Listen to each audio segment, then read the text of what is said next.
What if true transcendence has been systematically mislabeled as a mental disorder? What if those who transcend ego, emotion, and thought are being misunderstood and misrepresented as something harmful? This is the focus of this discussion, to explore how society often conflates enlightened beings with psychopaths, whether intentionally or out of ignorance. Let's start by defining two terms. Transcendence refers to a state of being beyond the limitations of ego, thought, and emotion. A person who has transcended these elements acts purely from truth, love, and a deep understanding of the interconnectedness of all things. On the other hand, psychopathy is a neurological condition characterized by emotional detachment, a lack of empathy, manipulation, and a disregard for societal norms.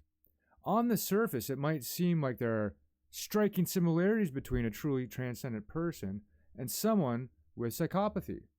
Psychopaths' emotional detachment comes from a lack of empathy and an inability to feel deeply. They might be seen as cold, manipulative, and self-serving, seeing others as mere tools to achieve their own desires. They are often driven by personal gain and lack the ability to connect with others on a deep emotional level. In contrast, a transcendent person's detachment comes from a profound understanding of the impermanence and illusion of emotions and ego. Their emotional reactivity is not absent due to dysfunction, but because they are grounded in a higher state of being. They are not emotionally detached out of coldness or self-interest, but because they understand that attachment to emotions and ego distorts reality. This detachment comes from a place of peace, not emptiness. Both a psychopath and a transcendent person may seem fearless. A psychopath's fearlessness is often born from a neurological defect. They may not experience fear in the same way as others. On the other hand, a transcendent individual is fearless because they have transcended the need for fear itself. Fear for the enlightened is seen as an illusion created by the ego. When it comes to social norms, both may appear to disregard them, but for entirely different reasons. A psychopath may ignore morality for self-gain, using others as a mere stepping stone to achieve personal desires. A transcendent individual, however, transcends imposed social norms because they see beyond these illusions. They live by an internal compass, guided by truth and love, rather than external rules and expectations. While a psychopath manipulates others for power and personal gain, a transcendent person influences others with pure intention. They do not seek to control or manipulate, but to guide others towards liberation and understanding. This influence, however, is not self-serving. It is a natural result of embodying truth and living authentically. They guide others through their own example. The detachment of a psychopath may come across as aloofness or a lack of emotional connection, whereas a transcendent person's detachment is a deeper form of presence. They are fully engaged in reality, not caught up in the illusions of emotion or ego. The transcendent individual is not cold, but rather radiates peace and understanding. So how and why does society label transcendence as psychopathy?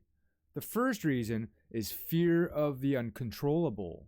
Transcendent individuals cannot be controlled by the usual tools of fear, guilt, or desire that society uses to maintain order. They are not swayed by emotional reactions or external pressures. This fearlessness and autonomy makes them seem threatening to those who rely on these systems of control. Another reason is the demonization of detachment. Society tends to value emotional reactivity because it keeps people tethered to the system. Emotions like fear, guilt, anger, and even desire can be manipulated to ensure conformity and obedience. Someone who transcends these emotions seems cold and unfeeling, and society misinterprets this as something negative or dangerous. Detachment from the ego and emotions can be misperceived as a lack of humanity. There's also a need to pathologize sovereignty.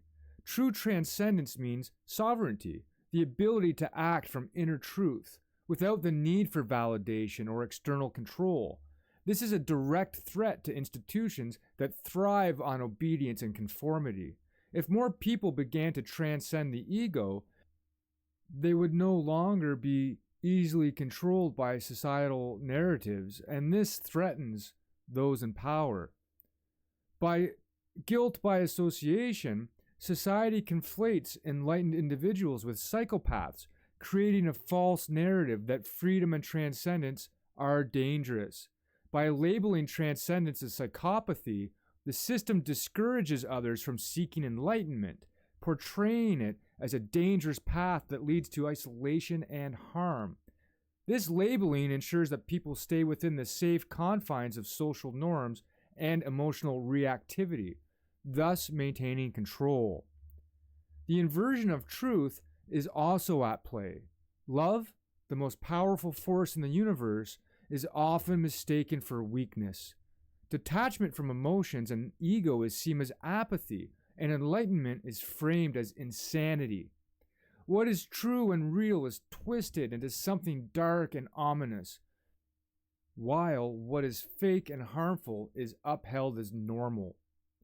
So why does the system work so hard to maintain these false associations?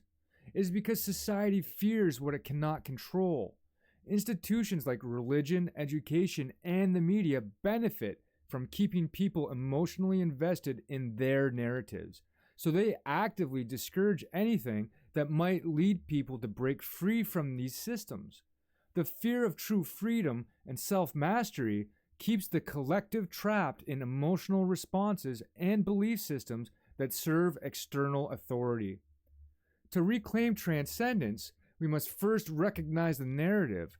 The idea that transcendent individuals are psychopaths is a construct designed to keep people afraid of true freedom. We must learn to differentiate true detachment from psychopathy. Transcendence is not about self-interest or manipulation. It's about acting from a place of love and understanding, not emptiness. We must embrace sovereignty, the ability to live authentically, free from the conditioning of ego and emotion. By doing so, we can reclaim our power and break free from false associations that keep us bound to fear and ignorance. Challenge the system's labels. Just because something is framed as dangerous or mentally disordered doesn't mean it is. Transcendence is not a threat. It is the highest form of human potential, and it's time we start seeing it as such. In closing, remember this. If society fears what it cannot control, then true transcendence will always be seen as a threat. It's time to break free from these false labels and step into the truth of who we are.